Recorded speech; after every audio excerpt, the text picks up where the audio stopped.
Joining me now at Ground Zero is New York Senator Chuck Schumer, who's been here many times, starting the day after the 9/11 attack. Senator, thanks for coming down this morning. Good to have you here. I know over the past few days you've been speaking with a number of the families of the victims, and they'll be meeting with the president later today. What have they told you? Well, it's, the hole in their hearts will never go away. They lost a husband, a wife, a son, a daughter. But they feel good. I wouldn't say happy. I would say good. Because it galled so many of them, and I talked to them through the years, that their husband or father or daughter died and bin Laden was still alive.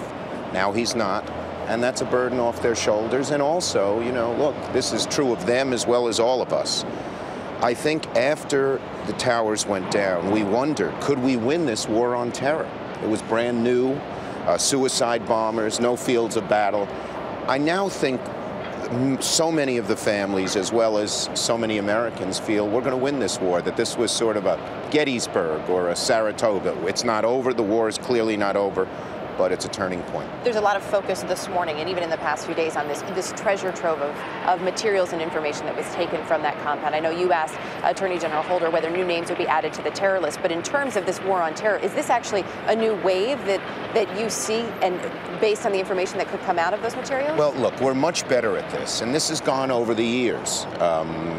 We listen in, where our electronics are great. And the groups that try to do terror against us have been hurt badly.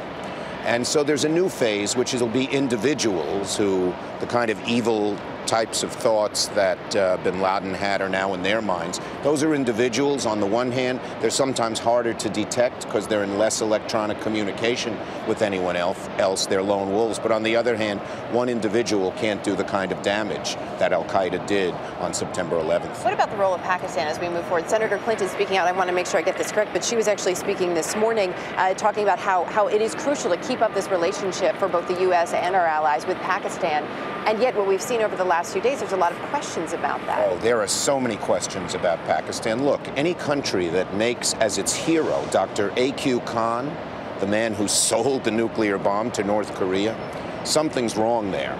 On the other hand, Pakistan's a vital link in the war on terror, and there are parts of Pakistan that are pro-Western, there are parts that are pro-terror. Our job is not to withdraw, but to strengthen the parts that are pro-Western. But it's hard. Pakistan is a country that has a lot of trouble, as just this incident showed. So does that change the focus and the way that the U.S. deals with Pakistan? I think we have to pay more attention, not less, to Pakistan. I would guess that our #1 foreign policy problem over the next 10 years will be Pakistan. It's nuclear, it's poor, it's ethnically divided, and it's never had good leadership. There will be much attention on that. In terms of what's going to happen here today, you were here with President George W. Bush in 2001. President Obama not scheduled to make public remarks. He's going to silently lay a wreath. But you will meet with him. You will speak I with him. will, and I've spoken to him since Sunday. What do you expect to hear from him? What do you want to hear from him today? Well, I think the American people finally saw who he was. He's not a chest thumper. He's not somebody who goes out and does that.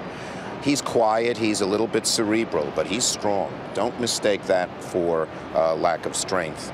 And I think the American people will see that he's resolved. It was he who said, let the drones go into Pakistan.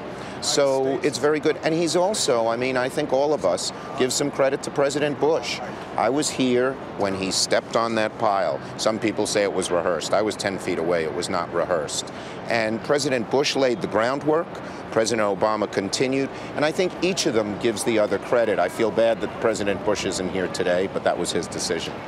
Well, we're happy that you were able to join us today, Senator Schumer. Thanks for coming up. Good to see you.